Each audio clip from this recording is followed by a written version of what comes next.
how often do you review Etsy Kings members' stores, Etsy stores? So, I mean, whenever they ask me to, really. So we have extra people inside. We have the community manager, who's a 6-figure seller, and we also have another guy as well, who's a 6-figure seller, helping the whole group out. Both of them work very, very closely with and for me as well. With and for me? Yeah, with and for me. And they review stores, I review stores, whenever someone needs it, really. And the thing as well is, like, a lot of you guys forget.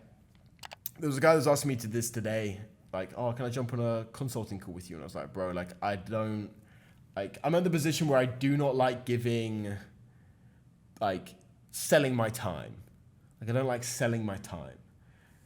And it's just like a brokey thing to do so time. So I very, very occasionally will do that sort of thing. But what I'm saying is, inside of Etsy Kings, you get an introduction call with me, which is 15, 20 minutes, up to 30 minutes.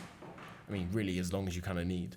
But you also, if you're struggling at any point down the road, you can jump on a call with me or with one of the other guys inside. More often than not, you're going to want it to be me.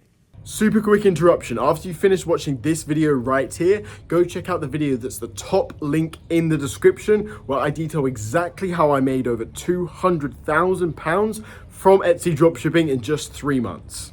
Go check it out, but watch this video first.